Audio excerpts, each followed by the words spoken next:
Cette émission est une gracieuseté des archives personnelles de Normand Daoust.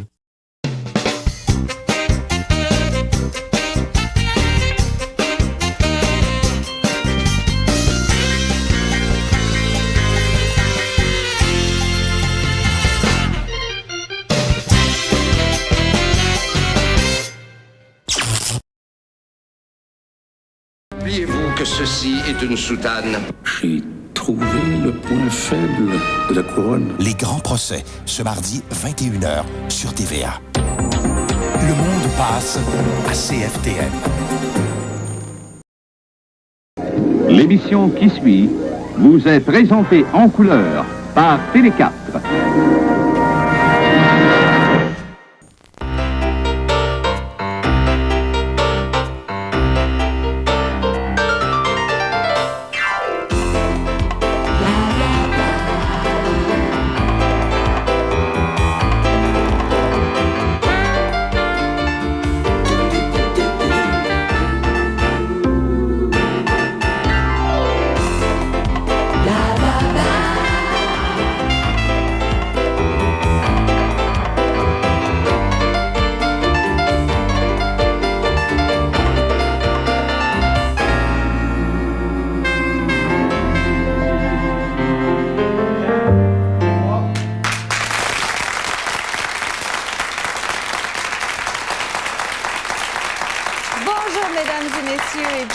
Encore une fois, ces merveilleuses années 50. Vous vous souvenez de la télévision?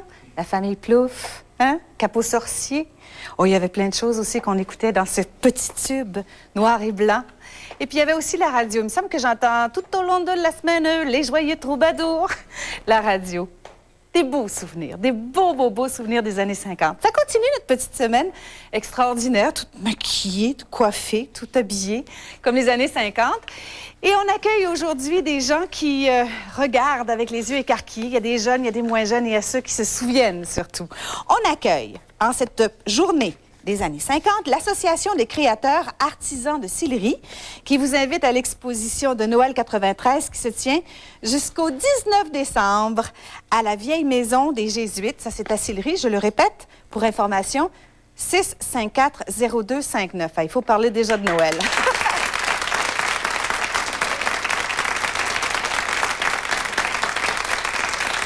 Merci d'être avec nous. On a une petite surprise en première rangée tout à l'heure pour notre invité aujourd'hui. J'ai assez hâte de lui faire cette surprise. C'est un homme merveilleux. Il a été, et il est toujours d'ailleurs, docteur en lettres françaises de l'Université de Sherbrooke et récipiendaire 2 fois l'officier de l'Ordre du Québec et du Canada. Un merveilleux homme de théâtre, M. Gilles Pelletier.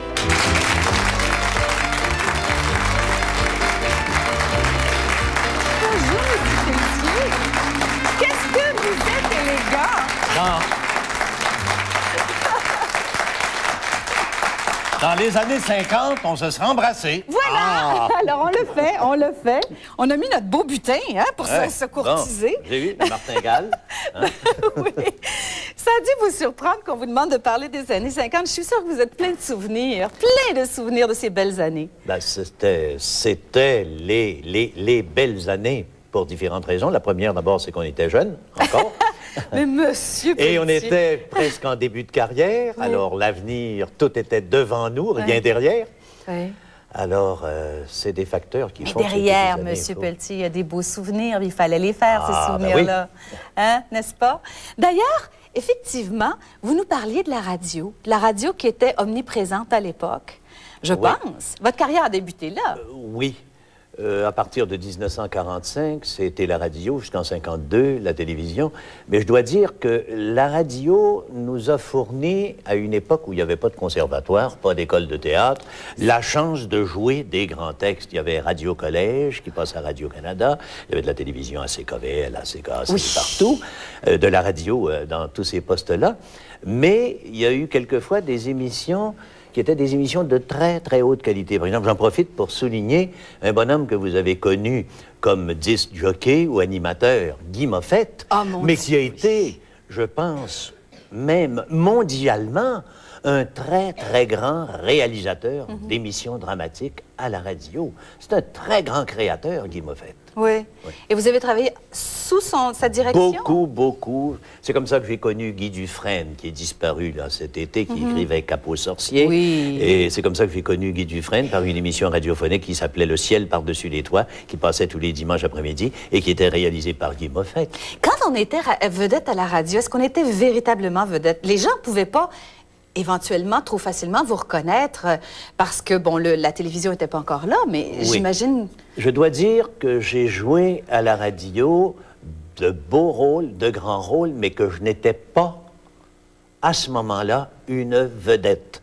Je commençais à être connu quand la télévision a commencé. Parce que ça prend toujours 6-7 ans avant de se faire connaître. Oui. Alors, j'étais connu par la radio, mais je n'étais pas une vedette comme Jean-Pierre Masson, comme Jean Lajeunesse, comme Huguette Oligny, Janine Suto, Nicole Germain. Eux étaient des vedettes radiophoniques. Tandis que moi, j'étais un jeune comédien qui poussait et puis qui grandissait. Quelles ont été vos émissions à la radio à ce moment-là? Ben, c'était des radios-romans, Bon. je pense, beaucoup. Le premier de tous, en 1945, c'est M. Paul Gury qui m'avait entendu en émission, qui écrivait une série qui s'appelait La fiancée du commando.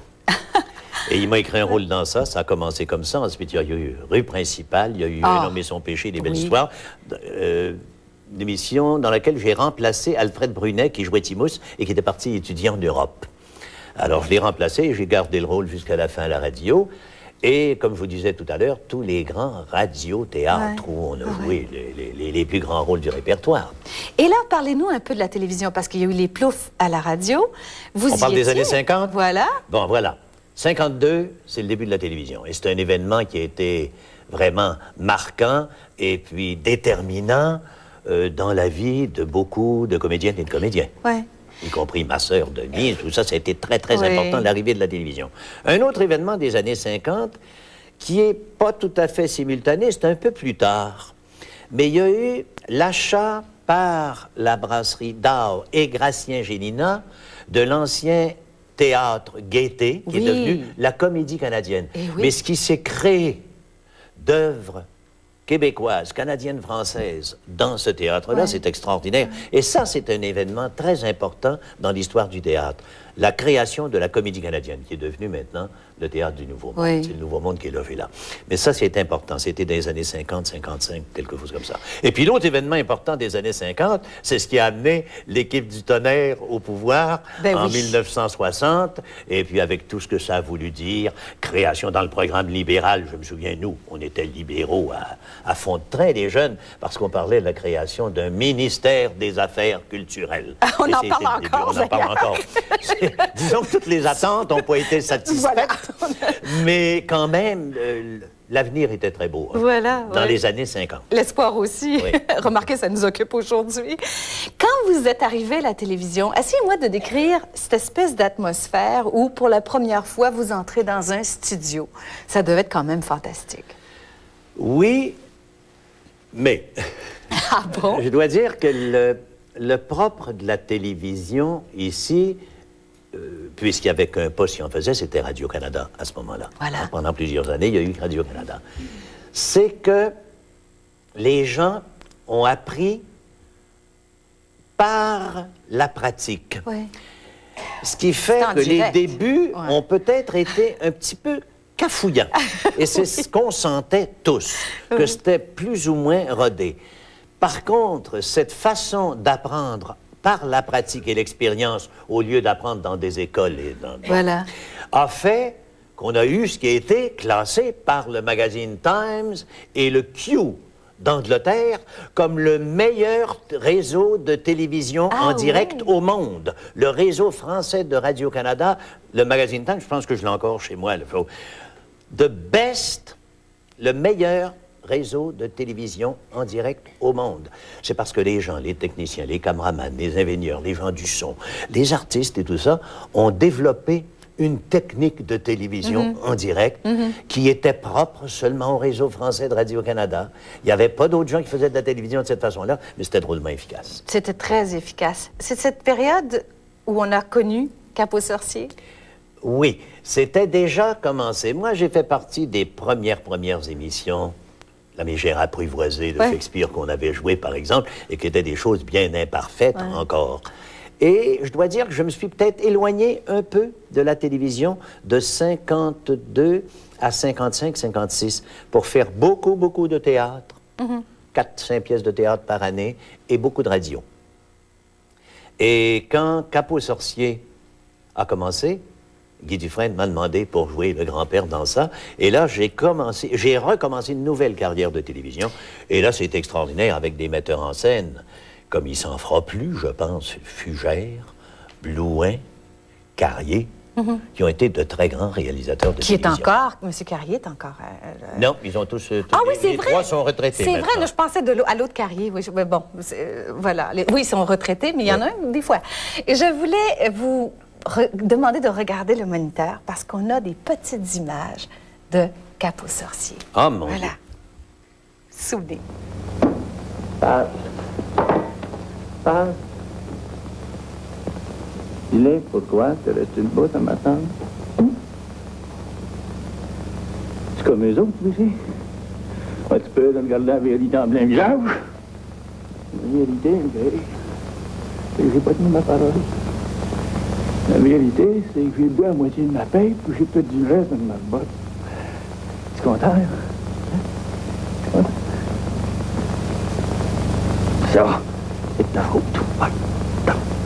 C'est toi qui l'as voulu, père. C'est toi qui l'as voulu. T'aurais pas le faire à mettre de responsabilité si c'est pour la me faire promettre.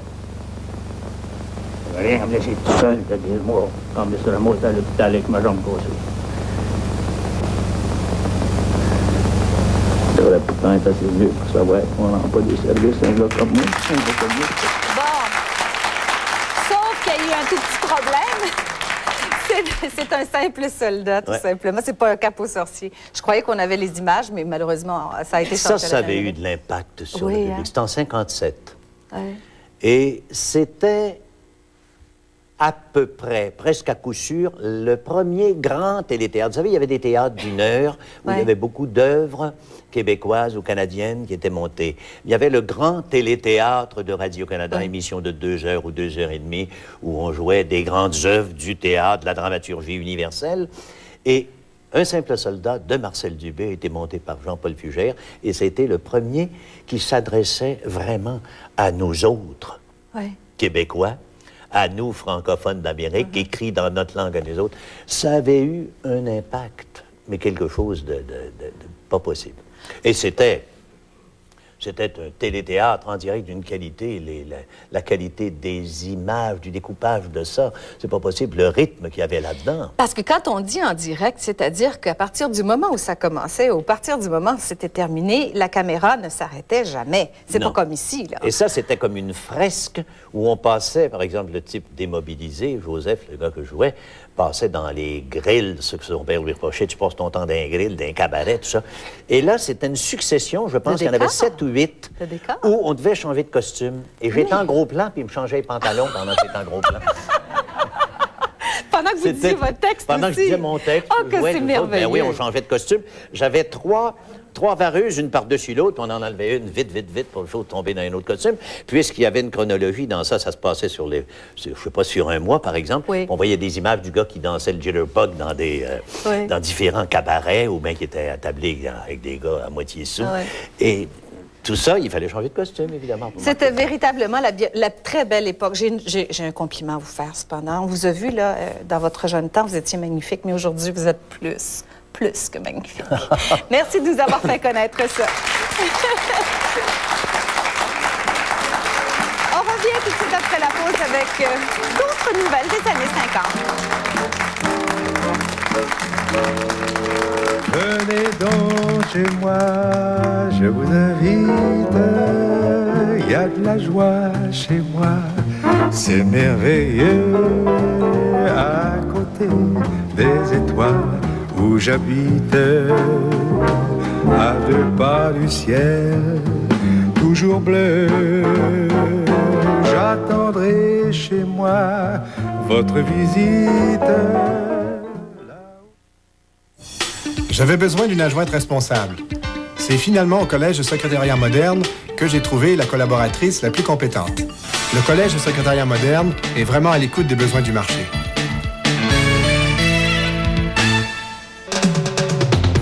S'il vous plaît, on ne joue pas avec sa Lipton. Il ne faut jamais manger sa soupe comme ça. Malgré que ce soit très difficile de résister aux 4000 et quelques petites nouilles bien fermes qu'on trouve dans chaque boîte de Lipton poulet et nouilles, il ne faut jamais jouer avec sa Lipton. Lipton, c'est pas permis d'être toi-même. Il fallait se lever de bonne heure pour venir à bout des terribles épreuves de Fort Boyard. L'équipe de Salut Bonjour a tenté de relever le défi. Braveront-ils les nombreux obstacles? Voyez-les ce vendredi 19h sur TVA. Diane est contrainte au repos. Et donner ta démission. Ben, papa dit que si Diane démissionne, elle ne pourra pas toucher aux prestations de chômage. Même si c'est toi qui l'as annoncé à son patron, ça ne change rien. Chut! Entre quatre yeux, une présentation de Leïla ce jeudi 19h sur TVA. J'ai préparé un petit repas pour la personne que j'aime le plus au monde. Le Beaujolais est ouvert, le veau cuit doucement. Et si vous voulez bien m'excuser, je vais mettre quelque chose de plus confortable. Le rotini 4 fromages d'Exquisine. Des nouilles en spirale à la semoule dans une délicieuse sauce au fromage. Peu importe ce que vous servez au repas, c'est un compagnon idéal. Personne ne traite mieux Stella que Stella. Les plats d'accompagnement Exquisine d'Uncle Ben's, le compagnon idéal pour un repas. La tradition du temps des fêtes au Forum de Montréal. Nestlé présente le Ice Show du 26 au 31 décembre, un spectacle haut en couleur pour toute la famille, avec les médaillés d'or Isabelle Brasseur et Lloyd Eisler, le légendaire Tomer Cranston, nos artistes invités Marie-Carmen et les bébés, et les préférés des tout-petits, les incomparables Pierre à Feu. Le Ice Show, un spectacle inoubliable du 26 au 31 décembre. Billets en vente au Forum, chez Admission, au 790-1245. Salut! Vous savez, ça fait longtemps qu'on veut vous rencontrer, puis on a décidé de le faire. On se cherche des figurants, sérieux, jeunes, qui ont envie de travailler. Relax, Pete. Comme je te connais, tu veux des photos parce que tu vas chercher un beau pétard, là? Comment? Non, nous, ce qu'on veut, c'est des jeunes dynamiques qui ont le goût de participer. Alors, si vous avez entre 18 et 21 ans, vous nous envoyez votre photo sur un formulaire de participation. Que vous déposerez dans les boîtes que vous trouverez chez Métro. Vous allez pouvoir vous retrouver avec nous autres sur le tournage de Chambre en Ville. C'est le fun, hein? Pour moi, le domaine médical était mon choix. Le Collège de secrétariat moderne m'a donné les connaissances et les compétences nécessaires pour obtenir cet emploi. Le Collège de secrétariat moderne est vraiment à l'écoute de nos besoins.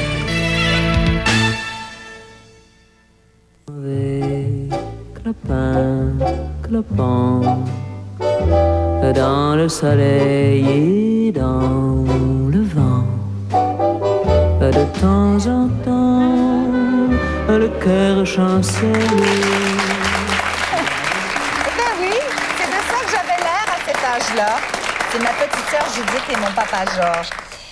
Monsieur Pelletier, vous le savez, pendant que vous faisiez les émissions de télévision, souvent, il y avait des publicités et en direct en plus de ça. L'émission s'arrêtait, en fait, puis boum, on tombait dans une autre direction. D'ailleurs, 2 émissions auxquelles j'ai participé, Les Ploufs, c'est Yves Letourneau qui jouait le restaurateur du coin, et les gens allaient...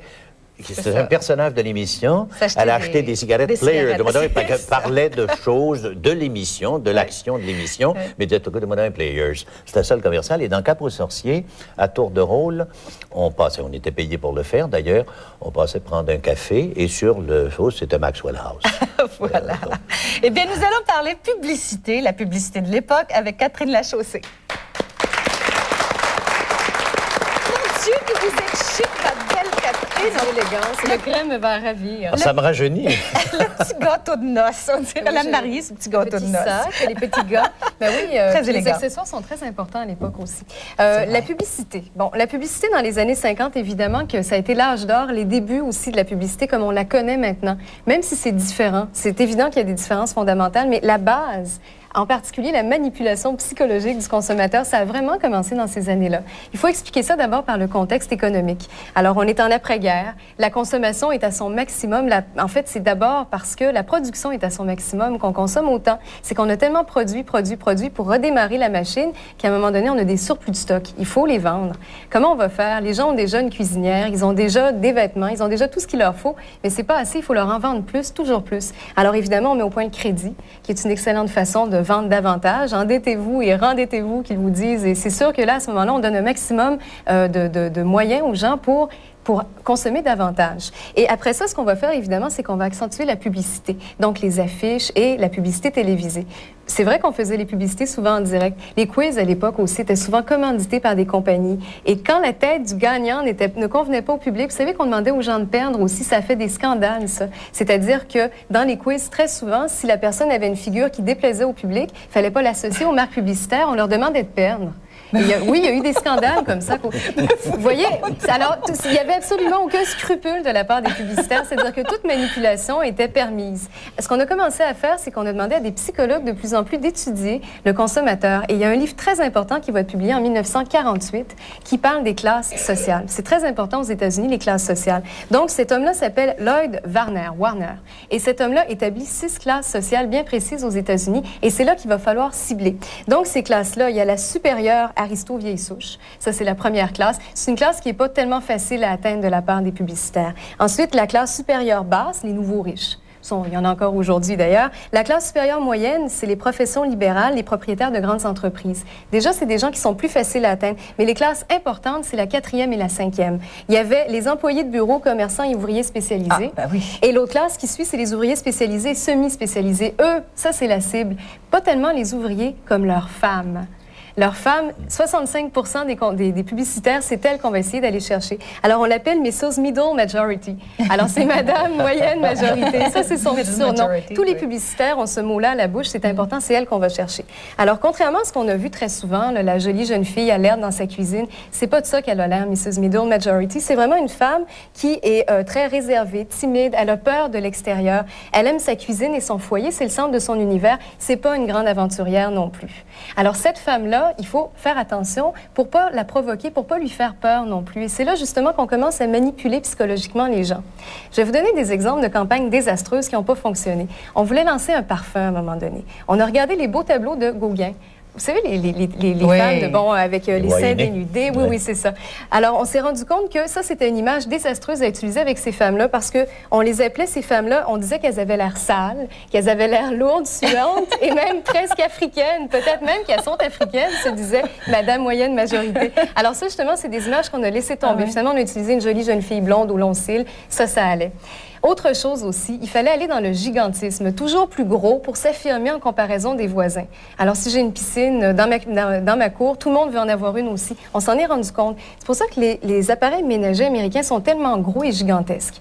Alors, je vais vous montrer justement une image qui va passer à l'écran. On va voir un énorme frigidaire. Si vous permettez, des automobiles qui se sont mis à grossir. Et quand ils ne pouvaient plus les grossir, ils rajoutaient des ailerons lumineux, tout en le affreusement laid, pour que ce soit plus gros. Et d'ailleurs, demain, à l'émission, nous en avons de ce genre d'automobile. Excusez-moi. On n'a pas l'annonce du frigidaire tout de suite, mais on l'a ici. Oui, ben, vous voyez une toute petite pin-up qui est sur une tablette de frigidaire en ce moment. Et vous voyez, bon, voilà. Alors ça, c'est vraiment la façon Hollywood. C'est un frigidaire de 1957 qu'on va annoncer là-dessus. Vous parlez des voitures, c'est fondamental de parler des voitures parce qu'il y a une publicité que je vais vous montrer tout de suite. Publicité de voiture. C'est une voiture importante, c'est la Fairlane, 1957, avec toit rétractable. Alors, la pub dans ce temps-là était très longue, jusqu'à 2 minutes. C'était statique, c'était ennuyant comme la pluie pour un consommateur d'aujourd'hui. Mais à l'époque, c'était très supportable à la télévision. Et cette voiture-là est justement le reflet de son époque, toujours plus grosse. On annonce qu'elle a 3 pouces de plus que la voiture d'avant. Et souvent, il y avait des faux boutons. C'est-à-dire que le consommateur aimait justement des cadrans. Alors, même s'ils ne servaient à rien, c'est pas grave, il y en avait plein le tableau de bord. Alors, j'aimerais ça justement vous montrer la publicité de la Fairlane 57 rétractable. On y va. Here is the car of the future, the car that other manufacturers are still only dreaming about. The car that brings great prestige to Ford and Ford dealers for being first to offer the hardtop design that within 10 years will be almost standard in the industry. Longer, 3 inches longer than the Fairlane 500 Sunliner. Heavier, weighing almost 250 pounds more than its cloth-top counterpart, the Fairlane 500 Hideaway Hardtop is the most beautiful car on the road today.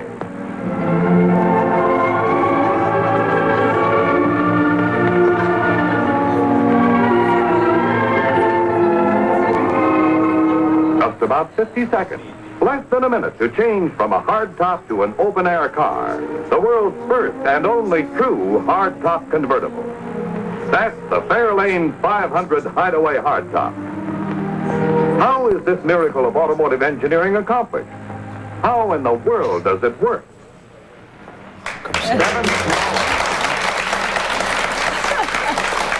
S'il avait fallu payer ça aujourd'hui, c'est épouvantable, ça consommait, ça, c'était vraiment épouvantable. Puis si la voiture était petite, les gens se sentaient minables sur la route. Alors c'était très important justement d'en imposer. Et d'avoir la voiture plus grosse que le dernier modèle du voisin. Absolument. Toujours, tu sais, D'ailleurs, ces voitures-là n'étaient pas pratiques du tout, hein, parce qu'il n'y avait pas de place. Vous avez vu toute la place que le toit prenait. On ne pouvait pas mettre aucun bagage dans cette voiture-là. Ils en ont vendu 20 000 la première année. Après ça, ça a été fini.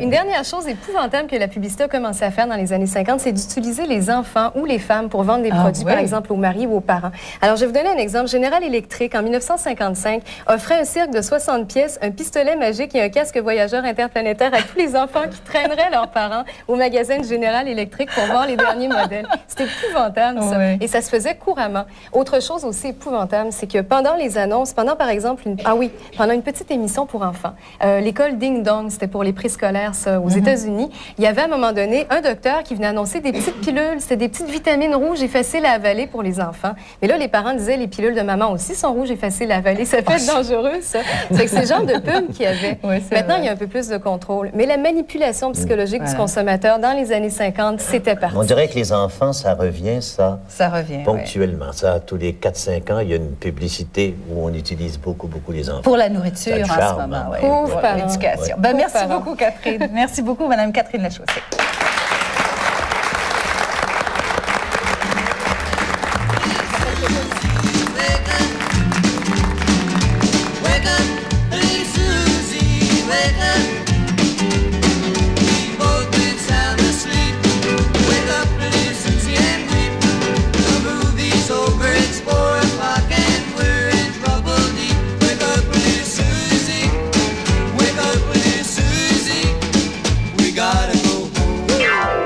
Vous aimeriez assister à l'enregistrement de l'émission Blablabla?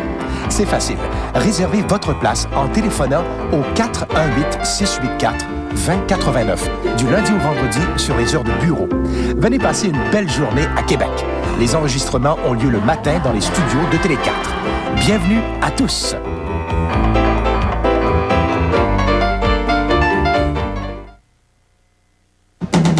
La fruiterie 440, c'est 12 000 pieds carrés de fruits et légumes débordant de qualité et fraîcheur préparés quotidiennement.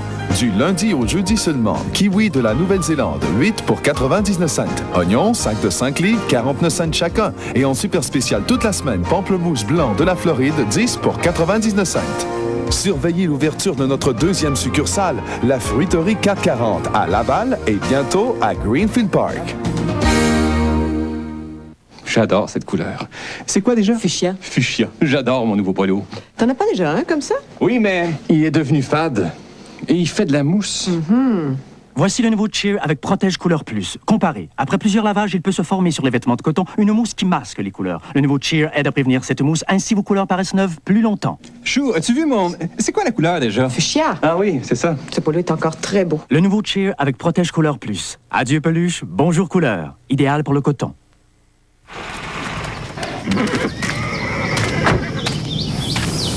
Est-ce qu'on se connaît? Très original. Le camp d'été du Val. On a monté ensemble. Je dirigeais l'école d'équitation. J'ai appris à monter à cheval. Gardez à votre peau une apparence plus jeune grâce à Oil Volé. Votre peau l'absorbe rapidement et devient visiblement plus lisse et plus douce. Mademoiselle Dumont. Jeannot Lefebvre. Bienvenue aux écuries du Mont. Wow! Oil Volé pour une peau qui a l'air plus jeune. Chaque fois que j'essaie une nouvelle recette de croûte à tarte, je fais face à un jury très sévère. Carol Chudley, pâtissière professionnelle. Ma famille. Tout commence avec le shortening Crisco et cette nouvelle recette sur la boîte Crisco. C'est la nouvelle recette de croûte à tarte infaillible de Crisco. La pâte est facile à travailler et elle monte légère et feuilletée. Et contrairement au saindoux, Crisco est tout végétal à 100%. Délicieux. Chez nos chefs experts, Crisco, on s'en sert.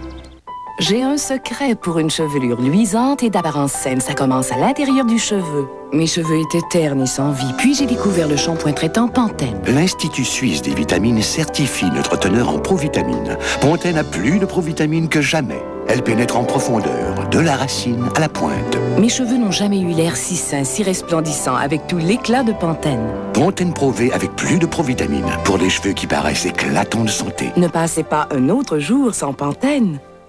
Étienne m'a tout raconté. Menteuse. Mon père, il y a une maîtresse. Vous connaissez, hein? Alors, c'est 225 $ ou je garde les boules. Quoi? Olivier veut pas faire le show? Chambronville, ce mardi 19h sur TVA. À notre prochain rendez-vous au match de la vie, ce drame qui est le suicide des adolescents au Québec et le pouvoir d'achat de la classe moyenne chez nous. Ce mardi, 20h.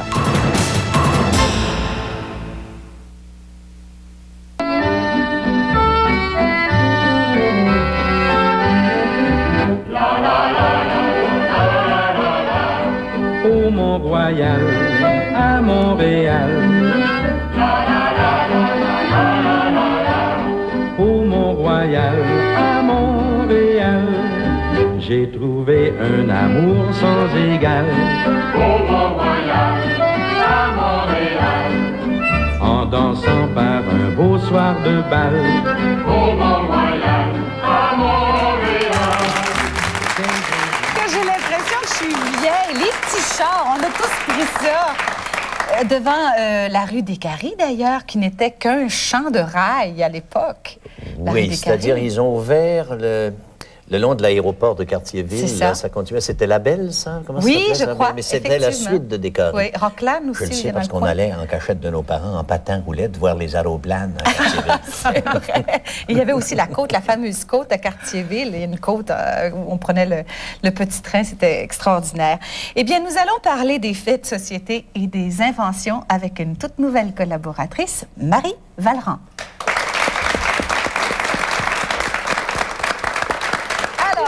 Et oui, les années 50, comme Catherine l'a si bien résumé, c'était les années fastes, les années d'abondance, d'effervescence. Et c'était surtout l'émancipation de la classe moyenne. En fait, pour la première fois, les travailleurs s'achetaient des maisons, possédaient des autos, des télés. Et c'est aussi le phénomène de la famille nucléaire. C'était important. Vrai, si vous me permettez, c'est le début des bungalows en banlieue des villes. C'est à cette époque-là, où beaucoup de gens pouvaient s'acheter, avaient les moyens de s'acheter. Et c'était si important d'avoir un papa, une maman, une petite fille puis un petit garçon. La famille nucléaire. Vous avez le couple? Oui, c'est ça. Avez-vous le couple? Incroyable. Important. Et tout ça, ça a provoqué un mouvement de démocratisation et d'ouverture parce que, bon, c'est l'accès à la culture par le biais de la télé, évidemment, par le livre de poche. Hein? Donc, les gens sont beaucoup plus informés et les gens commencent à voyager. Les premiers clubs med, c'est au début des années 50, imaginez-vous. Ça fait longtemps.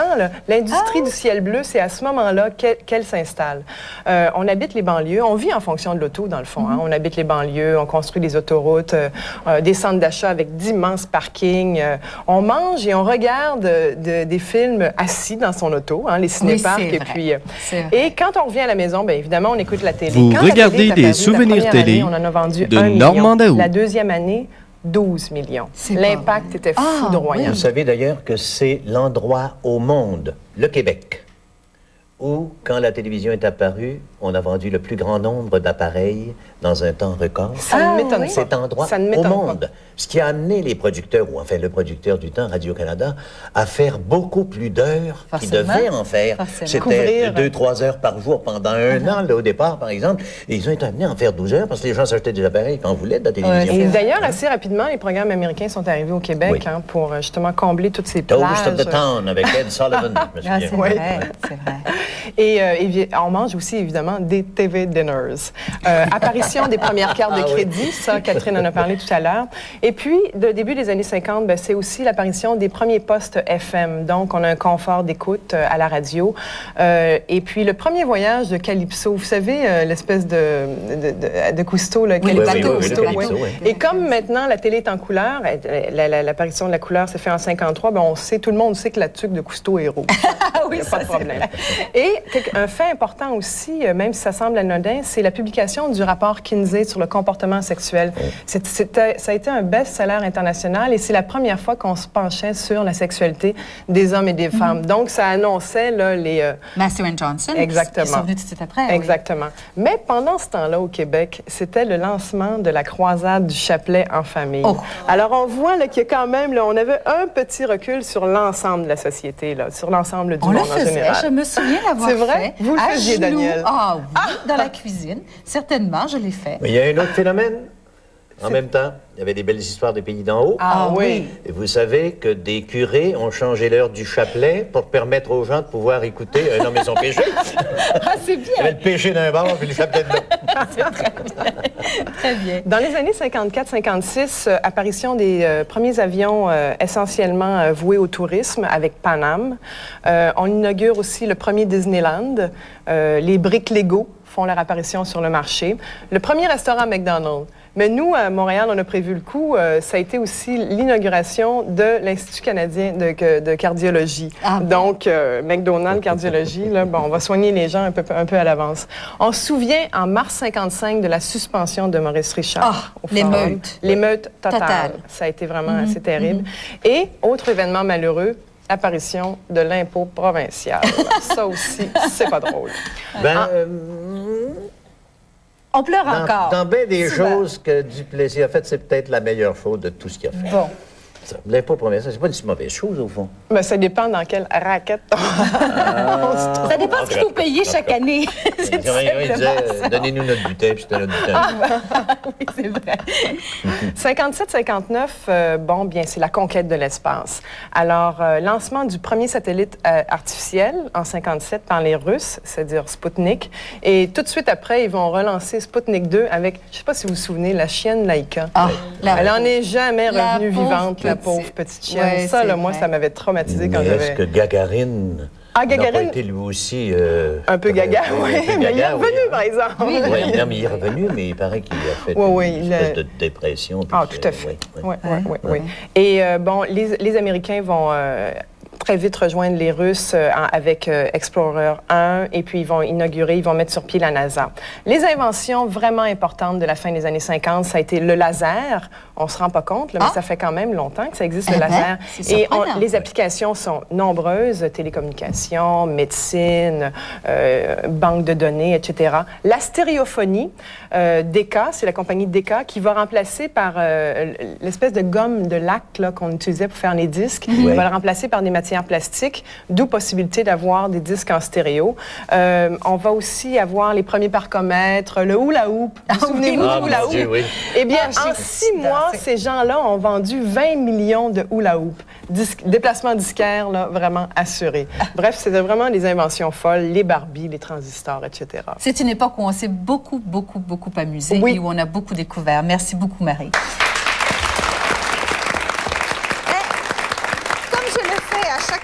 Et on continue bien sûr ce concours. Je vous rappelle que le vin vedette cette semaine, c'est le El Gaucho. Il vous vient du Chili. 2 numéros à composer sur votre bouton, votre téléphone à bouton pressoir. Le 514-790-VINO, le 418-890-VINO. Et j'ai une liste ici de gagnants. Voilà. J'ai une liste de gagnants pour la semaine. Madame Julie Gauthier de Laval-des-Rapides, Madame Annette Fortin de Bréquiville, tiens, justement, on en a parlé, Madame Louise Dubault de Saint-Joseph-du-Lac, Madame Madeleine Desjardins de Fabreville et Madame Pierrette Tétrault. Ces dames ont gagné une caisse de vin. Et nous avons une grande gagnante de caméra vidéo, Madame Micheline Guyot de Loretteville. Je vous rappelle que tous ces noms vont bien sûr dans la cagnotte principale, un voyage pour 2 à Paris. Et là, nous avons quelque chose de très particulier. Si vous voulez bien regarder les images, on va faire cette transition en vous présentant les funérailles de Maurice Duplessis.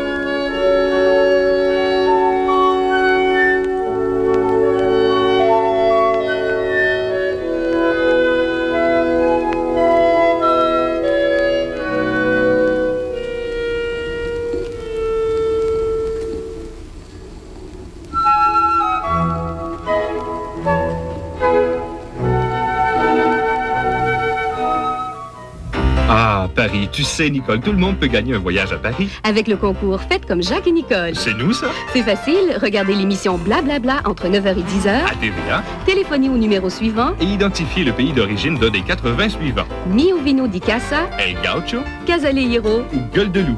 À gagner une caisse de vin à tous les jours. Une caméra vidéo à toutes les semaines. Et à la fin, un voyage pour deux à Paris avec Voyage Fantastique et Nouvelles Frontières. Alors faites comme nous, Jacques et Nicole. Et venez faire votre Blablabla à Paris. Un lutteur sumo moyen pèse 420 livres. Une personne normale supporte un poids 9000 fois plus lourd tous les jours sur ses pieds. Les chaussures habituelles ne sont pas conçues pour supporter une telle pression. Voilà pourquoi Dr. Scholl's n'a pas créé des semelles ordinaires. En effet, à partir de matériaux de l'ère spatiale, Dr. Scholl's a mis au point une nouvelle gamme de semelles intérieures et de coussinets qui apportent à vos chaussures un soutien révolutionnaire ainsi qu'une absorption des chocs et un coussinage exceptionnel. Vous aurez le pied léger avec Dr. Scholl's, en vente dans ses magasins. La fruiterie 440, c'est 12 000 pieds carrés de fruits et légumes débordant de qualité et fraîcheur préparés quotidiennement. Du lundi au jeudi seulement, kiwi de la Nouvelle-Zélande, 8 pour 99 cents. Oignons, 5 de 5 livres, 49 cents chacun. Et en super spécial toute la semaine, pamplemousse blanc de la Floride, 10 pour 99 cents. Surveillez l'ouverture de notre deuxième succursale, la fruiterie 440, à Laval et bientôt à Greenfield Park. Depuis 20 ans, elle travaille dans l'ombre. Elle analyse les assiettes. Elle espionne les chefs. Vous l'avez souvent lu, mais vous ne l'avez jamais vu. Son nom, Françoise Keller. Je crois que j'ai pas changé mon travail depuis que j'ai commencé. Je fais toujours la même chose, j'ai toujours la même approche. Je suis toujours ou en colère, ou éblouie, ou de bonne humeur, ou heureuse devant quelque chose. Mais à quoi ressemble-t-elle? Alimentaire, mon cher Watson. Ce vendredi, 21h30, au réseau TVA. Instant Comptant vous donne du comptant contre tout article de valeur. Radio, télévision, bijoux. Instant Comptant. Des piastres, encore des piastres. Instant Comptant, un service garanti d'achat-rachat et d'achat-vente sans précédent. Laissez-nous vos objets de valeur. Caméra, ordinateur, instruments de musique. Instant Comptant. Des piastres, encore des piastres. Es-tu content? Un instant, je veux vendre mon vidéo. Es-tu content? Un instant, je veux vendre ma télévision. Instant Comptant, 8 magasins près de chez vous. Le temps des fêtes, c'est bien spécial. Qu'on pense à la famille, aux amis, aux traditions. Même le chalet suisse nous ramène le festin des fêtes. Sa belle tradition du temps des fêtes. C'est un quart de poulet bien dodu, avec la farce et tous les à côté. Plus une bonne Toblerone. Le festin des fêtes. Maintenant, seulement 6,85 $. Comme quoi, dans le temps des fêtes, on est tous portés à donner le meilleur de nous-mêmes. Mardi soir, Vivre pour vivre à TVA. 19h, à Chambranville. Marc-André fait toute une découverte. Son père a une maîtresse. Mais je suis allé le voir, ce femme-là, puis j'ai dit ce que j'en pensais. Professeur? 20h, au match de la vie. On cherche à comprendre pourquoi les jeunes se suicident. 21h, les grands procès. En 1922, au Québec, l'abbé Delorme est accusé du meurtre de son demi-frère. Une cause surnommée l'affaire du siècle. Mardi soir, seulement à TVA.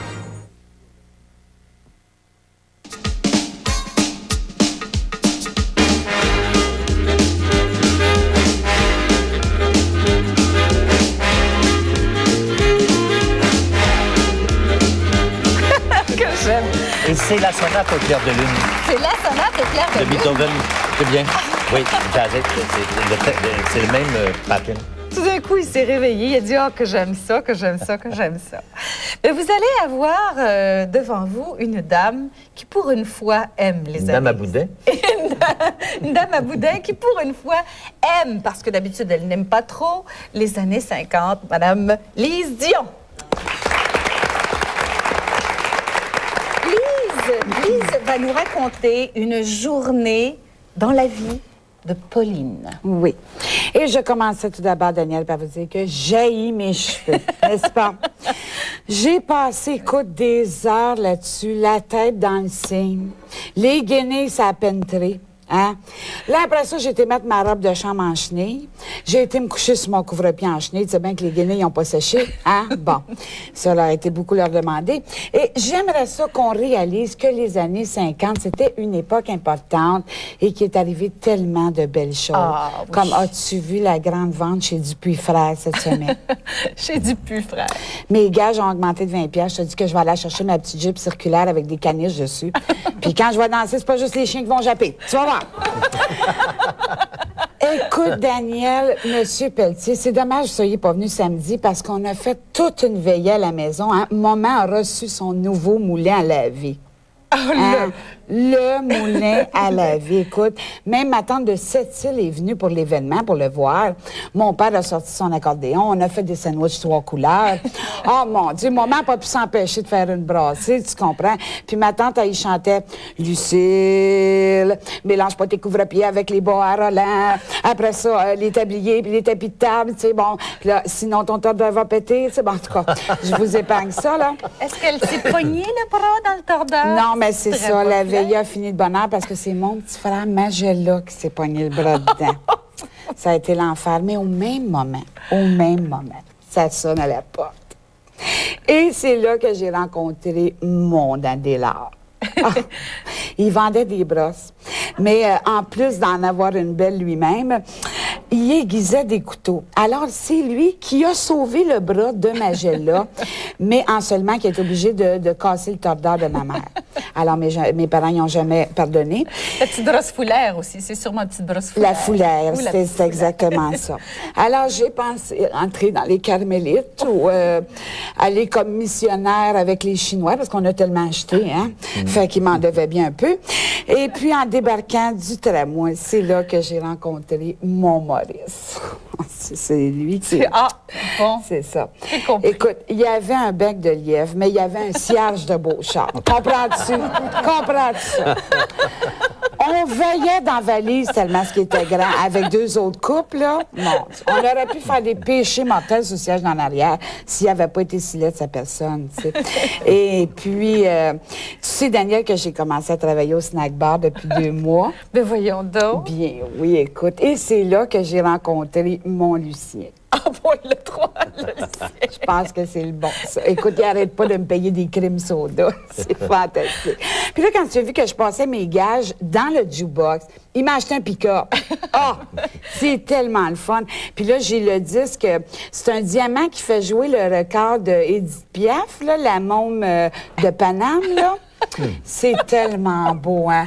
Le ciel bleu sur nous peut s'effondrer et la terre peut bien s'écrouler. Ben, c'est ça que ça fait quand on saute à côté du pick-up. Et puis, c'est ça. Je pense que quand le pick-up va être fini, on va le faire monter sur une bague, le diamant, par exemple. Hein? Ça fait une belle bague. Et puis ensuite de ça, oui, j'ai tous les records des petits chanteurs du frère André, puis de l'île Saint-Joseph aussi. Ça, Daniel, ça guérit n'importe quoi. La médaille. C'est fantastique. Accroché après le soutien-gorge, la petite médaille accrochée après le soutien-gorge. Le camp? L'immaculée. Non, mais l'affaire en bleu, là. Le scapulaire. Ben oui. Mais il n'y avait pas un épice avec ça?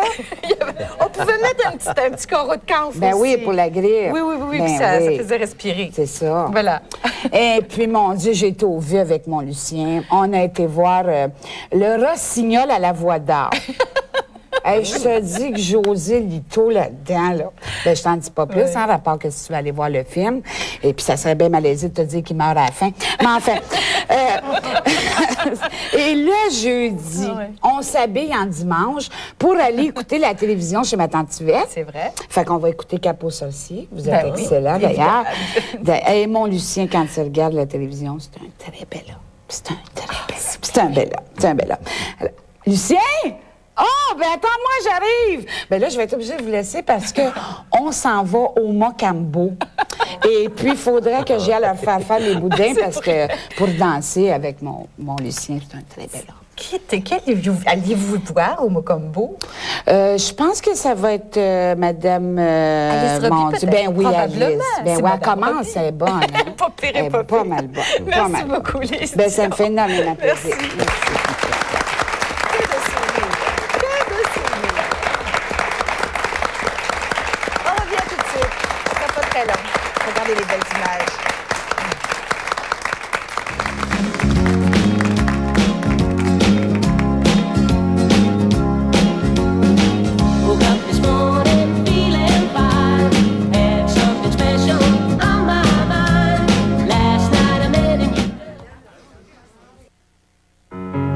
Quand j'ai le rhume ou la grippe, je vais enfiler un pyjama de flanelle et me glisser sous une couette bien chaude, un peu comme si je voulais m'envelopper de chaleur. La tisane rhume-grippe Tylenol, c'est là pour ça. Elle calme un plus grand nombre des symptômes du rhume que tout autre breuvage chaud contre le rhume et la grippe. Puis il y a le nom Tylenol, un nom synonyme de confiance. Alors elle vous aide à calmer les symptômes du rhume et de la grippe et à vous tenir bien au chaud.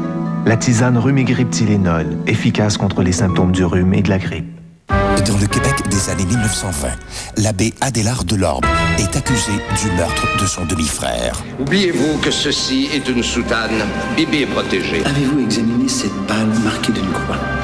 J'ai trouvé le point faible de la couronne. N'avez-vous pas déclaré à ce même compagnon que vous ne croyiez pas en Dieu? Mais comment est-ce que je le prouve? En confondant le témoin. L'abbé Delorme.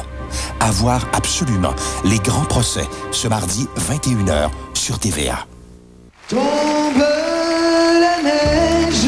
Musicor présente Adamo et ses plus grands succès. Une mèche de cheveux. Un album comprenant 18 de ses plus belles chansons. Un remarquable enregistrement. Un souvenir unique. Mais laisse mes mains sur tes hanches. Procurez-vous les grands succès d'Adamo. Inch'Allah. En vente partout sur étiquette Québec Disque. Une collaboration du journal Éco-Vedette. Qui est cette fille?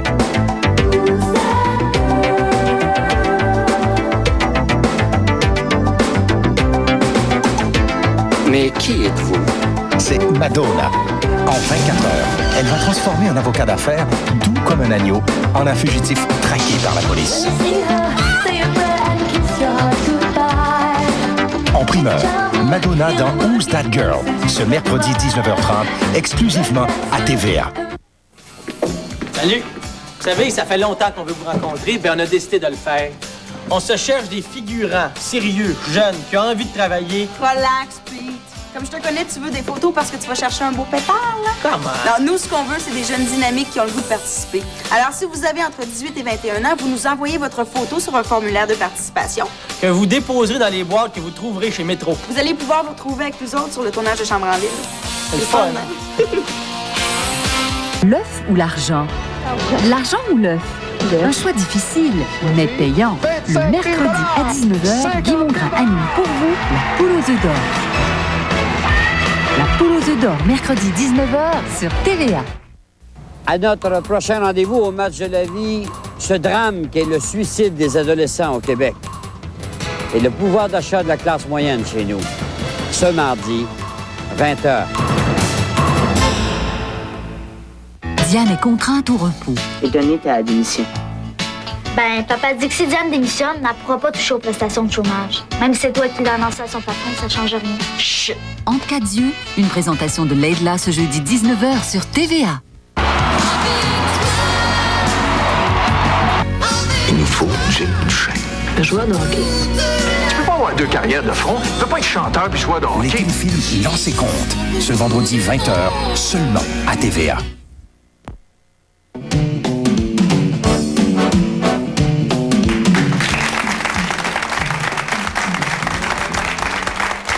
D'habitude, je suis habillée par la maison Peter Nightguard, mais les costumes ont été créés par Marcel Côté de chez Costumier Cobel à Québec.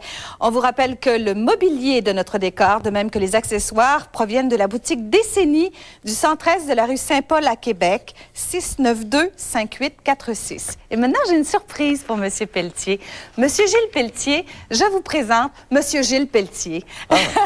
Un premier M. Gilles Pelletier. Bonjour. Vous êtes M. Pelletier de Charlebourg. De Charlebourg. Vous avez une anecdote à raconter? Oui.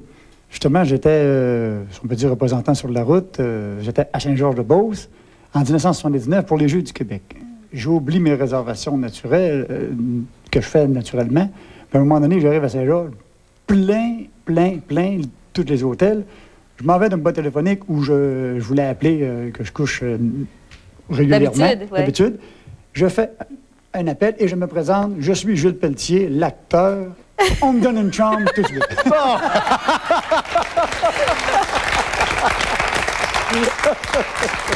vous présente à nouveau M. Gilles Pelletier de Saint-Jean-Chrysostome. Monsieur Pelletier, vous avez 24 ans et oui. vous êtes Faites-vous achaler, vous? Non, pas tellement, mais disons qu'on me dit souvent si je suis l'acteur, mais là, normalement, je suis pas mal plus jeune que l'acteur. Ou si c'est votre père. Non, c'est vrai.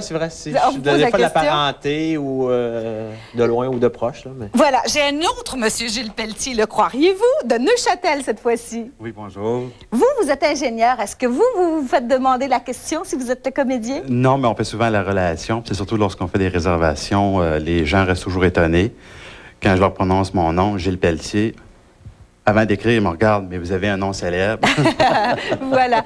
Et cette dame pourrait passer pour votre femme régulièrement. Elle est mariée à un monsieur Gilles Pelletier. Bonjour. Est-ce qu'effectivement, vous faites poser les questions? Oui. Puis entre autres, moi, j'ai une anecdote. J'avais appelé pour prendre des réservations pour une pièce de théâtre. Puis quand j'ai donné le nom de mon mari, Gilles Pelletier, la madame a dit « Ah, est-ce que c'est le Gilles Pelletier? » J'ai dit non. Vous voyez que vous êtes aimé, règle générale. Les gens peuvent en prouver ici. On a une première chose à vous montrer, une dernière d'ailleurs, parce qu'aujourd'hui, on a trop de gens en studio, trop de gens à vous présenter, trop de choses. Regardez comme c'est beau. Madame, votre nom? Françoise Perrault. Et ça, c'est une cape. Oui. Une cape magnifique d'ailleurs, hein? Oh oui. En martre? Non, c'est en remusqué. En remusqué. Et vous m'avez dit que c'est une cape que vous aviez mis lors de votre voyage de noces. Oui, justement. Ça fait 35 ans. Écoutez, je 35 ans. Regardez comme elle est belle. Elle est magnifique. Attendez, là, j'ai trop d'affaires dans les mains. Elle est magnifique. Regardez-moi ça. Oh, que c'est beau. Eh bien, on peut la mettre aujourd'hui parce que c'est à nouveau à la mode. Merci beaucoup, madame. Bon, ben on va rejoindre M. Pelletier. Ça a dû vous surprendre, ces gens-là. Lequel? Vous allez voir.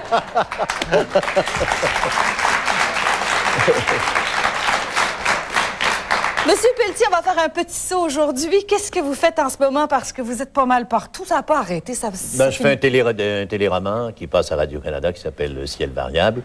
Je suis en répétition en ce moment pour une pièce qui commence en janvier qui s'appelle Journée de noces chez les Cro-Magnons, qu'on va jouer au théâtre d'aujourd'hui. Ouais. Et une autre pièce qui s'appelle La Foire de la Saint-Barthélemy que je jouerai au Rideau Vert au mois d'avril. J'aurais aimé de vous parler de l'époque aussi. Vous avez joué avec Hitchcock en 5 ans. Oui. D'ailleurs, ça avait commencé à Québec. C'est un film qui s'appelait I Confess et que Warner Brothers, avec M. Alfred Hitchcock, était venu tourner ici, à Québec. Ça se passait à Québec. J'ai tourné une journée à Québec, mais j'ai eu la chance, j'étais le seul de tous les Canadiens français engagés ici comme comédien, qui son tournage s'est passé à Hollywood, alors ça m'a fait faire un merveilleux voyage là-bas, puis j'ai connu assez bien M. Hitchcock. Eh bien voilà, vous avez une superbe carrière. Merci encore d'être là. Ça m'a fait plaisir. De nous rappeler tout ça en plus de ça, parce que vous savez, c'est une période absolument merveilleuse. Puis on espère que vous allez rester là, très, très, très longtemps, que vous allez rester surtout dans le merveilleux théâtre. J'aurais voulu vous parler aussi de votre sœur. Parce que chaque comédien qui s'assoit ici nous parle de cette merveilleuse dame qu'était Denise. Oui, c'est-à-dire que Denise est un phénomène. Denise, n'importe où dans le monde, aurait été ce qu'elle était, une très, très grande comédienne. C'est une brûleuse de planche et c'est une femme qui avait un dynamisme, une vitalité extraordinaire. Alors ça, c'est rare. Monsieur Pelletier, merci.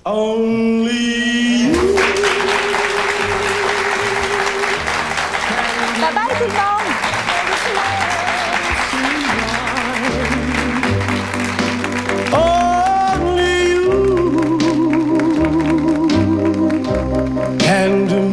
L'animatrice et les invités de l'émission sont hébergés à l'hôtel Clarendon, rue Sainte-Anne, au cœur du Vieux-Québec.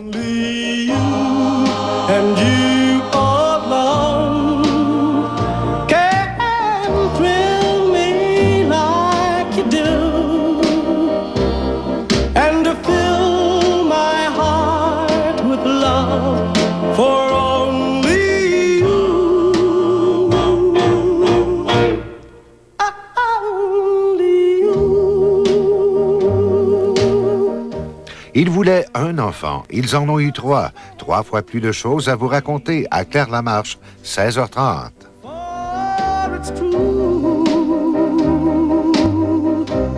You are my destiny. When you hold my... Cette émission est une gracieuseté des archives personnelles de Normand Daoust.